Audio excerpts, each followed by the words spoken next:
मैं जो कहने वाला हूं वो अजीब लग सकता है, लेकिन यही वो है जो आपके दैनिक जीवन को बदल सकता है। क्या आपने कभी सोचा है कि यीशु मसीह ने उपवास के बारे में क्या सिखाया? खासकर उस उपवास के बारे में जिससे अदृश्य शक्तियां, जिसे हम शैतान कहते हैं, सबसे अधिक डरती हैं। ये सिर्फ भोजन त्यागने से कहीं ज्यादा गहरा है। ये आत्मा की एक ऐसी अवस्था है जो आपकी आंतरिक दुनिया को पूरी तरह से बदल सकती है। ये वो रहस्य है जो कई लोगों से छिपा हुआ है, लेकिन आज हम इसे उजागर करेंगे।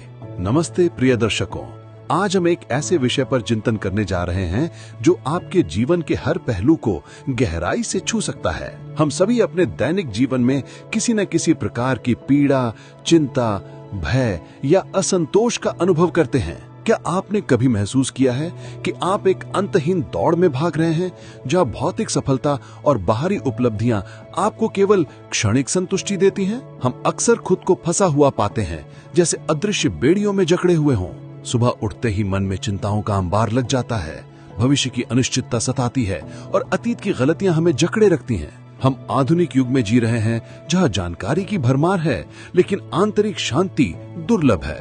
लोग अक्सर व्यसनों का शिकार होते हैं, चाहे वो शराब, नशीली दवाएं या फिर डिजिटल दुनिया की लत ही क्यों न हो। ये सभी एक गहरे शून्य को भरने की कोशिश है, एक ऐसी प्यास को बुझाने की कोशिश है जो केवल आत्मा के जल से ही शांत हो सकती है। हम सोचते हैं कि अगर हमें और पैसा मिल जाए और रिश्ते बन जाएं, या अगर हमारी बाहरी परिस्थितियां बदल जाएं, तो हमारी समस्याएं हल हो जाएंगी। लेकिन अक्सर ये बाहरी बदलाव केवल सतह पर ही काम करते हैं और आंतरिक संघर्ष, आंतरिक शैतान जैसे क्रोध, ईर्ष्या, लोभ, अहंकार और निरंतर तुलना की भावना वैसे के वैसे ही बने रहते हैं। ये एक सार्वभौमिक पीड़ा है, एक ऐसा बोझ जिसे हर इंसान अपने कंधों पर ढोता है, भले ही वो इसे स्वीकार करे या ना करे। हम अपनी आंतरिक अशांति को शांत करने के लिए बाहरी समाधानों की तलाश करते रहते हैं, जैसे कोई प्यासा व्यक्ति समुद्र का पानी पीकर अपनी प्यास बुझाने की कोशिश कर रहा हो। कुछ देर के लिए तो राहत मिलती है, लेकिन अंततः प्यास और बढ़ जाती है। ये हमारी आत्मा की पुकार है, जिसे हम अक्सर अनसुना कर देते हैं। हम अपनी समस्याओं को हल करने के लिए बाहरी गुरुओं, नई तकनीकों या चमत्कारी दवाओं की ओर देखते हैं, लेकिन हम भूल जाते हैं कि सच्चा समाधान हमारे भीतर ही छिपा हुआ है। ये पीड़ा केवल शारीरिक या मानसिक नहीं है, ये आध्यात्मिक है, जो हमारे अस्तित्व के मूल से जुड़ी हुई है। हमें ऐसा लगता है कि हम अपने जीवन पर नियंत्रण खो चुके हैं और हम बाहरी ताकतों के कठपुतली बन गए हैं। ये भावना ही हमें वास्तविक स्वतंत्रता से दूर रखती है और हमें एक ऐसे जाल में फंसा देती है जहां से निकलना असंभव सा लगता है। आज की दुनिया में जब लोग इन आंतरिक संघर्षों का सामना करते हैं, तो वे अक्सर दुनिया के रास्ते पर चलते हैं। दुनिया का रास्ता क्या है? ये वो रास्ता है जहां हम अपनी इंद्रियों के गुलाम बन जाते हैं, जहां हम बाहरी चमक दमक और क्षणिक सुखों के पीछे भागते हैं। लोग सोचते हैं कि समस्याओं से भागना ही सबसे अच्छा समाधान है।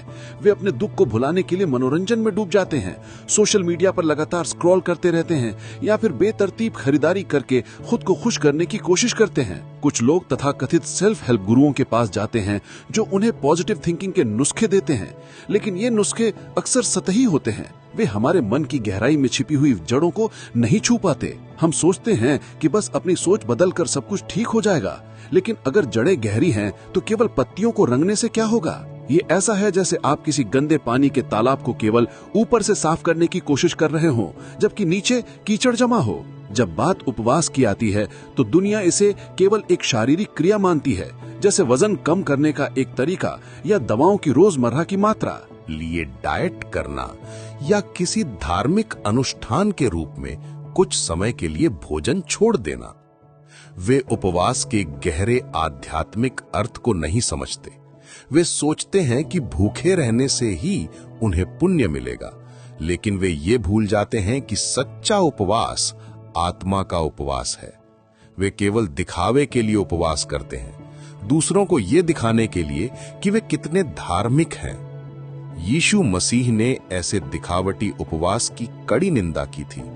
उन्होंने कहा था कि जब तुम उपवास करो तो अपने चेहरे को तेल से चमकाओ और अपना सिर धो, ताकि तुम्हारा उपवास लोगों को नहीं बल्कि तुम्हारे पिता को दिखाई दे जो गुप्त में है।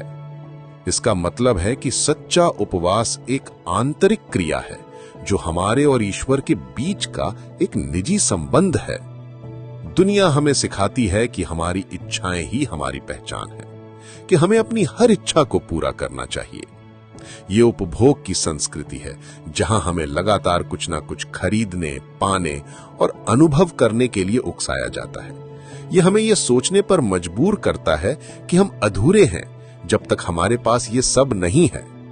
ये एक ऐसा जाल है जो हमें लगातार असंतुष्ट रखता है, क्योंकि एक इच्छा पूरी होते ही 10 नई इच्छाएं जन्म ले लेती हैं।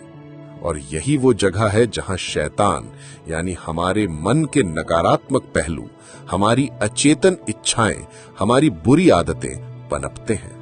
वे हमारी इच्छाओं को ईंधन देते हैं, हमारे डर को बढ़ाते हैं और हमें आध्यात्मिक रूप से कमजोर करते हैं। हम बाहरी शोर में इतने खो जाते हैं कि अपनी आंतरिक आवाज को सुन ही नहीं पाते। हम बाहरी सुखों में इतने लिप्त हो जाते हैं कि आंतरिक शांति के मूल्य को भूल जाते हैं।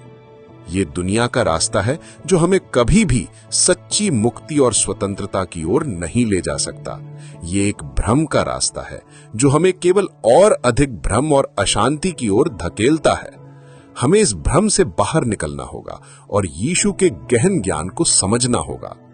अब हम उस केंद्रीय रूपक की ओर बढ़ते हैं जो यीशु मसीह ने हमें सिखाया और जो उपवास के वास्तविक अर्थ को उजागर करता है। बाइबल में वर्णित है कि यीशु ने अपना सार्वजनिक मंत्रालय शुरू करने से पहले 40 दिन और 40 रातें रेगिस्तान में उपवास किया। ये सिर्फ भोजन का उपवास नहीं था, ये एक गहन आध्यात्मिक तैयारी थी, एक ऐसा समय जहां उन्होंने अपनी आत्मा को शुद्ध किया और ईश्वर से गहरा संबंध स्थापित किया। इस दौरान शैतान ने आकर उन्हें 3 बार प्रलोभन किया। पहला प्रलोभन था कि पत्थरों को रोटी में बदल दें ताकि वे अपनी भूख मिटा सकें। यीशु ने जवाब दिया कि मनुष्य केवल रोटी से नहीं बल्कि परमेश्वर के मुख से निकलने वाले हर वचन से जीवित रहेगा। मत्ती 4:4 ये वचन उपवास के सबसे गहरे अर्थ को समझाता है। यहाँ रोटी केवल भौतिक भोजन नहीं है, ये हर वो चीज है जिस पर हम अपनी खुशी, अपनी सुरक्षा, अपनी पहचान के लिए निर्भर करते हैं, चाहे वो पैसा हो, प्रसिद्धि हो, रिश्ते हो या हमारी इंद्रियों के क्षणिक सुख हो। हम सोचते हैं कि ये बाहरी रोटी हमें जीवित रखेगी, लेकिन यीशु ने सिखाया कि हमारी वास्तविक जीवन शक्ति परमेश्वर के वचन से आती है, यानी दिव्य सत्य, आध्यात्मिक ज्ञान और हमारे भीतर की दिव्य चेतना से। जब हम केवल भौतिक रोटी पर निर्भर करते हैं तो हम अपनी आत्मा को भूखा रखते हैं। शैतान ने दूसरा प्रलोभन दिया कि वे मंदिर की चोटी से कूद जाएं और स्वर्गदूत उन्हें बचा लेंगे, जिससे उनकी शक्ति का प्रदर्शन होगा। ये अहंकार का प्रलोभन था, दूसरों की प्रशंसा पाने की इच्छा का प्रलोभन था। यीशु ने इसे भी ठुकरा दिया। तीसरा प्रलोभन था कि शैतान को दंडवत प्रणाम करे और बदले में उन्हें दुनिया के सारे राज्य और उनकी महिमा मिलेगी। ये शक्ति और नियंत्रण का प्रलोभन था। यीशु ने कहा, अपने प्रभु परमेश्वर की उपासना करो और केवल उसी की सेवा करो। ये उपवास वास्तव में अहंकार से उपवास था, सांसारिक इच्छाओं से उपवास था, शक्ति के लालच से उपवास था। ये केवल पेट का उपवास नहीं था, मन का उपवास था, आत्मा का उपवास था। कल्पना कीजिए, आपका मन एक बगीचा है, उसमें जंगली घास उगने देते हैं, यानी नकारात्मक विचार, ईर्ष्या, क्रोध, चिंता, तो आपके सुंदर फूल यानी खुशी, शांति, प्रेम कभी नहीं खिलेंगे। उपवास इन जंगली घासों को उखाड़ने जैसा है। ये केवल भोजन से दूर रहना नहीं है, बल्कि उन सभी विचारों, भावनाओं और आदतों से दूर रहना है जो हमारी आत्मा को दूषित करती हैं। ये लोभ से उपवास है, क्रोध से उपवास है, अहंकार से उपवास है और सबसे बढ़कर उस मैं से उपवास है जो हमें दिव्य मैं से अलग करता है। जब हम इन चीजों से उपवास करते हैं तो हम अपनी आंतरिक दुनिया को साफ करते हैं, ठीक वैसे ही जैसे एक कलाकार अपने कैनवास को साफ करता है ताकि वो एक सुंदर चित्र बना सके। ये आत्मनियंत्रण का अभ्यास है, इच्छाओं पर विजय प्राप्त करने का अभ्यास है और अपनी आत्मा को ईश्वर के साथ पूरी तरह से संरेखित करने का अभ्यास है। ये हमें सिखाता है कि हम अपनी इच्छाओं के गुलाम नहीं हैं, बल्कि उनके स्वामी हैं। ये हमें अपनी आंतरिक शक्ति को पहचानने और उसे जागृत करने में मदद करता है। ये हमें यह भी सिखाता है कि असली भोजन आत्मा का भोजन है, और जब आत्मा तृप्त होती है तो भौतिक इच्छाएं अपनी पकड़ खो देती हैं। ये एक आंतरिक शुद्धिकरण है जो हमें बाहरी दुनिया के प्रलोभनों से अप्रभावित रहने की शक्ति देता है। ये वो केंद्रीय रूपक है जो हमें यह समझने में मदद करता है कि सच्चा उपवास क्या है और ये क्यों शैतानों को सबसे ज्यादा डराता है। यीशु मसीह के उपदेशों के अनुसार शैतानों द्वारा सबसे ज्यादा डरा जाने वाला उपवास केवल भोजन का त्याग नहीं है, बल्कि एक गहन आध्यात्मिक अनुशासन है। ये एक ऐसी केंद्रीय थीसिस है जो हमारे जीवन को पूरी तरह से बदल सकती है। ये उपवास हमारे मन, हमारी आत्मा और हमारी इच्छाओं का उपवास है। ये उन सभी नकारात्मक शक्तियों, विचारों और आदतों से दूरी बनाना है जो हमें ईश्वर से दूर करती हैं और हमारी आंतरिक शांति को भंग करती हैं। जब यीशु ने कहा, इस प्रकार का शैतान प्रार्थना और उपवास के बिना नहीं निकलता, मत्ती 17 अध्याय 21वां पद, तो वो केवल भोजन के उपवास की बात नहीं कर रहे थे। वे एक गहरे समग्र उपवास की बात कर रहे थे। एक ऐसा उपवास जो हमारे अहंकार को कमजोर करता है, हमारी वासनाओं को शांत करता है और हमारे मन को दिव्य चेतना के लिए खोलता है। ये उपवास हमारे भीतर के शैतानों यानी हमारी असुरक्षाओं, हमारे क्रोध को, हमारी ईर्ष्या को, हमारे डर को और हमारी सीमाओं को भूखा मारता है।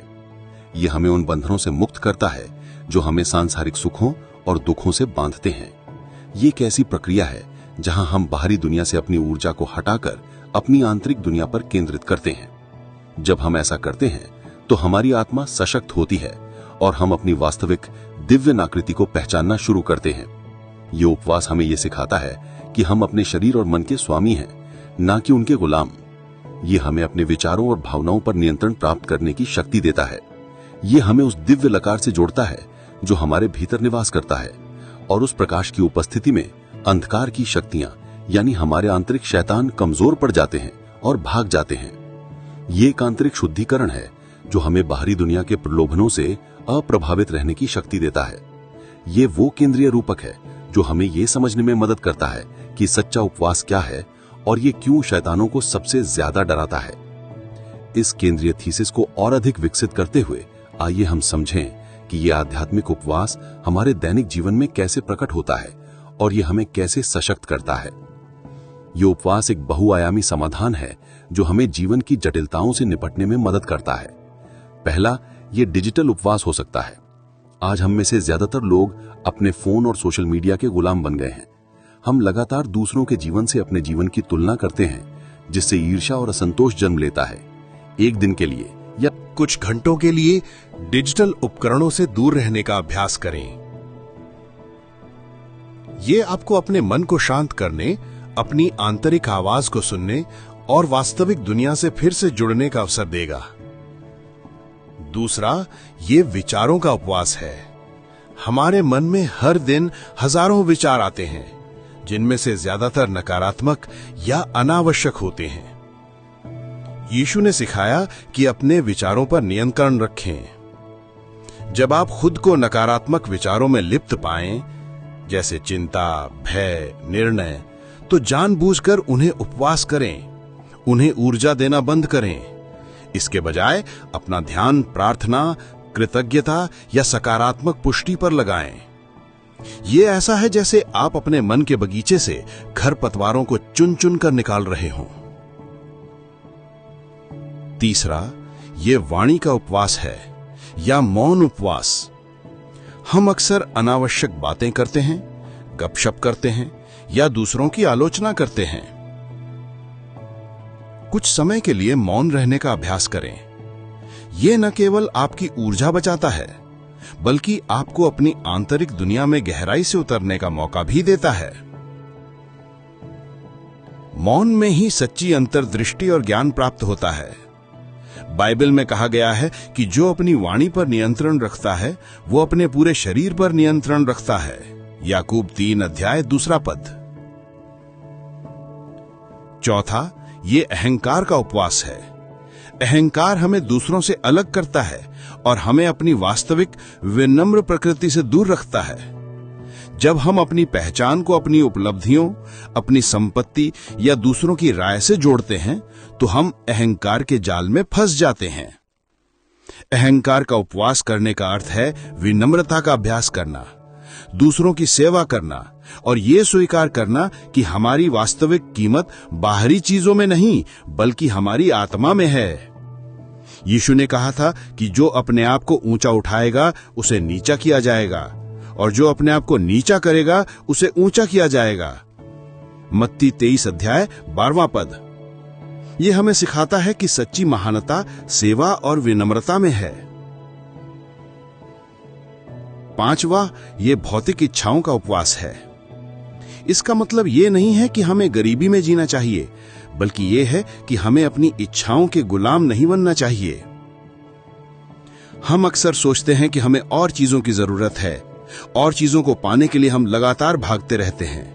इस उपवास का अर्थ है संतुष्टि का अभ्यास करना, जो हमारे पास है और उसके लिए कृतज्ञता होना और यह समझना कि सच्ची खुशी बाहरी चीजों में नहीं बल्कि भीतर है।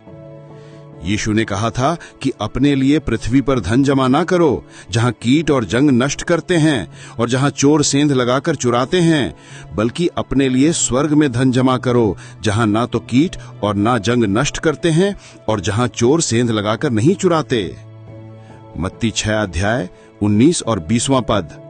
यह हमें प्राथमिकताएं बदलने के लिए प्रेरित करता है, भौतिक से आध्यात्मिक की ओर। 6, ये निर्णय का उपवास है। हम अक्सर दूसरों को और यहां तक कि खुद को भी जज करते रहते हैं।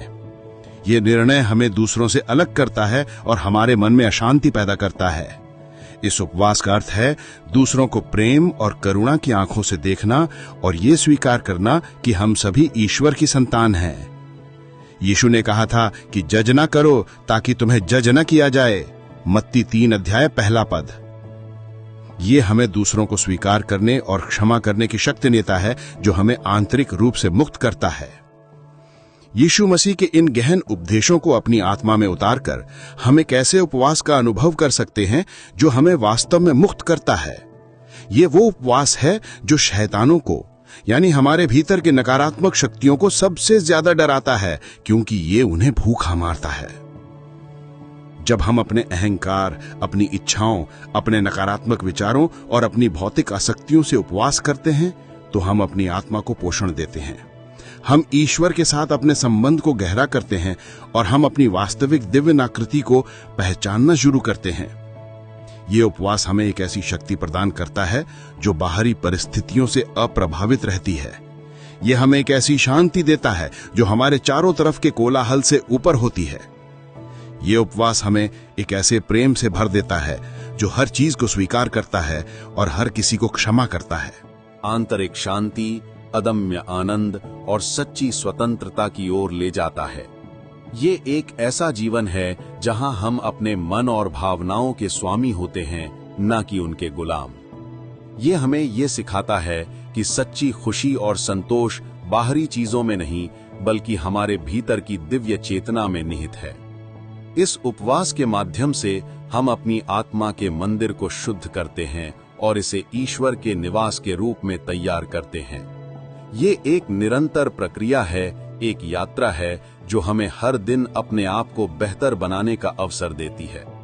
ये हमें हर पल सचेत रहने, अपने विचारों और कार्यों के प्रति जागरूक रहने का आह्वान करता है। ये उपवास केवल एक धार्मिक अनुष्ठान नहीं है, बल्कि एक जीवन शैली है, एक आध्यात्मिक अभ्यास है जो हमें पूर्णता की ओर ले जाता है। जब आप इस गहरे आध्यात्मिक उपवास को अपनाते हैं, तो आप केवल अपने जीवन को ही नहीं बदलते, बल्कि आप अपने आसपास की दुनिया पर भी सकारात्मक प्रभाव डालते हैं। आपकी शांति, आपकी करुणा और आपकी आंतरिक शक्ति दूसरों को भी प्रेरित करती है। ये उपवास हमें ये याद दिलाता है कि हम केवल भौतिक प्राणी नहीं हैं, बल्कि हम दिव्य आत्माएं हैं जो इस भौतिक दुनिया में एक आध्यात्मिक यात्रा पर हैं। तो मेरे प्रिय दर्शकों, आज से ही इस उपवास को अपने जीवन का हिस्सा बनाएं। छोटे छोटे कदमों से शुरू करें।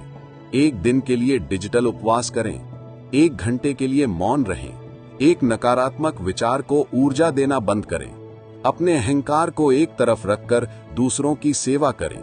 आप देखेंगे कि कैसे आपके भीतर एक नई शक्ति जागृत होती है, कैसे आपके जीवन से अंधकार दूर होता है और कैसे आप सच्ची शांति और आनंद का अनुभव करते हैं।